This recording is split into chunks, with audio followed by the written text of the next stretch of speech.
Kementerian Keuangan melaporkan APBN 2025 defisit 371,5 triliun rupiah per akhir September 2025 atau 1,56% terhadap PDB, melebar dibandingkan posisi Agustus. Meski demikian, posisi keseimbangan primer, yakni selisih antara pendapatan dan penerimaan negara, di luar pembayaran bunga utang masih mencatat surplus 18 triliun rupiah. Artinya, utang lama tak perlu dibayar dengan utang baru yang dalam istilah sehari-hari pemerintah tak perlu gali lubang tutup lubang. Target terbaru keseimbangan primer APBN sepanjang 2025 adalah defisit sebesar 109,9 triliun rupiah. Hal ini disampaikan Menteri Keuangan Purbaya Yudi Sadewa dalam konferensi pers APBN Kinerja dan Fakta Selasa 14 Oktober 2025.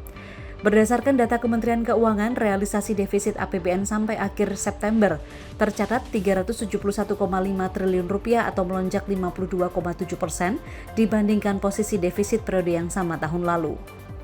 Purbaya menyebut defisit anggaran terjadi akibat realisasi pendapatan negara lebih rendah dibanding realisasi belanja negara. Pendapatan negara hingga akhir September 2025 tercatat sebesar 1.863,3 triliun rupiah atau telah mencapai 65,0% dari outlook yang ditetapkan. Meskipun lebih rendah dibandingkan periode yang sama tahun lalu secara nominal, tekanan ini terutama bersumber dari penurunan harga komoditas global yang mempengaruhi penerimaan perpajakan, khususnya di sektor migas dan tambang. Di sisi lain, realisasi belanja negara tercatat 2.234,8 triliun rupiah atau menyusut 0,8%. Porsinya 63,4% dari target sepanjang tahun, yakni 3.527,5 triliun rupiah.